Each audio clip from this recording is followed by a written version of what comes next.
আপনার জীবনে কখনো এমন কিছু ঘটেছে যা আপনাকে শিখিয়েছে কোনো বস্তু নয়, বরং জীবনের মূল্য সবচেয়ে বেশি? আজ আমি আপনাদের বলবো আমার দুই বন্ধুর একটি বাস্তব অভিজ্ঞতার কথা। গল্পটি শোনার পর হয়তো আপনিও ভেবে দেখবেন যে জিনিসগুলো আমরা মূল্যবান মনে করি তা আসলে মূল্যবান কিনা। একটি পার্কে দুই পুরনো বন্ধু রকি ও রাহুল অনেক দিন পর দেখা করে। রকি হেসে বলে, আরে রাহুল, এতদিন পর দেখা, কি খবর তোর? রাহুল খুশি হয়ে বলে, তোকে দেখে খুব ভালো লাগছে রে, অনেক দিন পর দেখা হলো বল। সত্যি রে রাহুল, সময় কিভাবে কেটে যায় বোঝা যায় না। বাই দ্য ওয়ে, তোর জীবনে এখন কি চলছে? কেমন আছিস তুই? ক্ষমা করে দে ভাই, তোর জীবনে এত বড় একটা ঘটনা ঘটে গেছে আর আমি তোর পাশে থাকতে পারিনি। রাহুল অবাক হয়ে বলে, আরে সে তো অনেক পুরনো বিষয়, কয়েক বছর কেটে গেছে, এখন সব ঠিকঠাকই চলছে। কিন্তু এখনও তো সেই ঘটনার কথা মনে আছে, আর তুই কী করে জানলি? রকি একটু ইতস্ততভাবে বলে, হ্যাঁ রে, আমি জানতে পেরেছিলাম পরে সেই ভয়ঙ্কর ঘটনার কথা, কিন্তু তোর সাথে যোগাযোগ করতে পারিনি রে, আমি সত্যি খুব লজ্জিত। রাহুল হেসে বলে, আরে তুই পাগল নাকি, কবেকার কথা এগুলো? কী রে, মাথা নিচু করে কি ভাবছিস? নিশ্চয়ই কিছু জিজ্ঞেস করবি, বল কি বলবি? রকি অবাক হয়ে রাহুলের দিকে তাকিয়ে বলে, তুই কি করে জানলি? রাহুল একটা মুচকি হেসে বলে, কবে থেকে তোকে চিনি বলতো? তুই এত আমতা আমতা করছিস, তোকে দেখে বোঝা যাচ্ছে নিশ্চয়ই কিছু জিজ্ঞেস করবি, কিন্তু বলতে পারছিস না। কী রে, তাই তো? রকি ইতস্তত হয়ে বলে, হ্যাঁ রে, ঠিকই ধরেছিস, আসলে আমি তোকে সে রাতের ঘটনা জিজ্ঞেস করতে চাইছি, কিন্তু কি করে বলবো বুঝতে পারছিলাম না।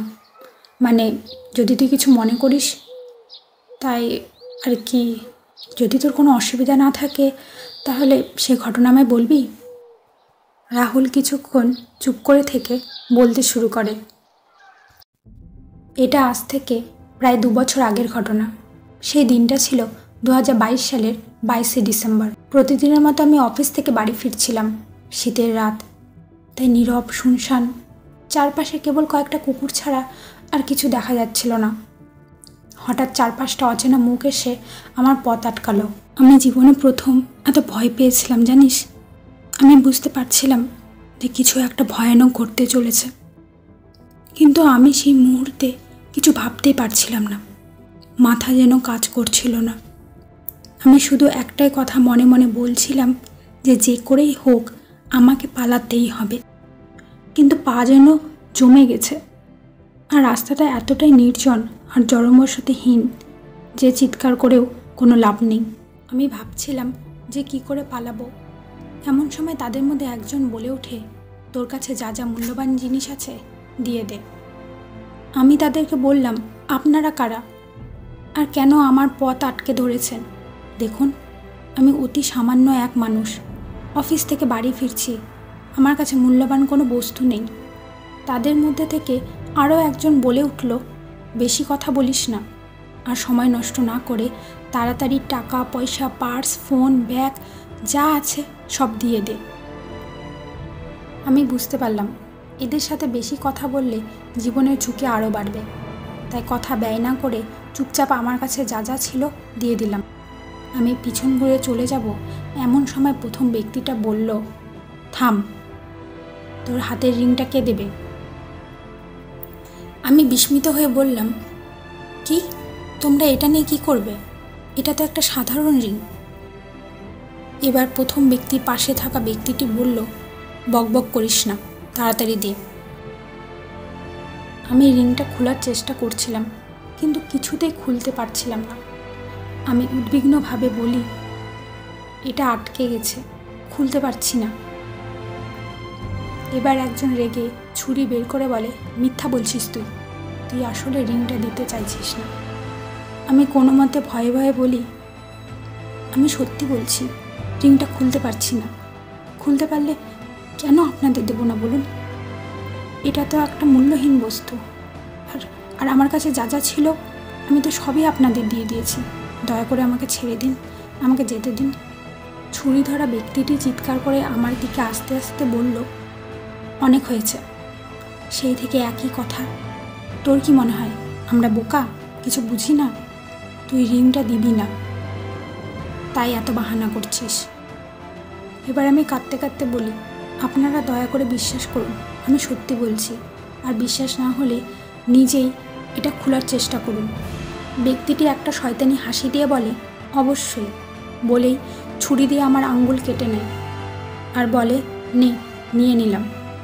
বলেই সেখান থেকে তারা সকলে পালিয়ে যায়, আর আমি ব্যথায় ছটপট করতে করতে রাস্তায় লুটিয়ে পড়ি। রকি খুব মনোযোগ সহকারে রাহুলের কথাগুলো শুনছিল।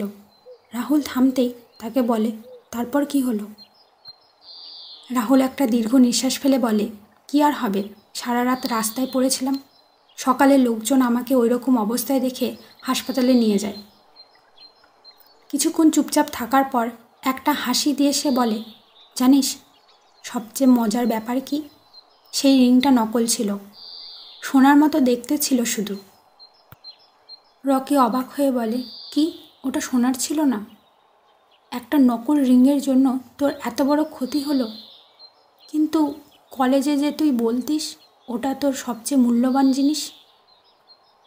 রাহুল হেসে বলে, হ্যাঁ, আমার জন্য ওটা অনেক মূল্যবান ছিল।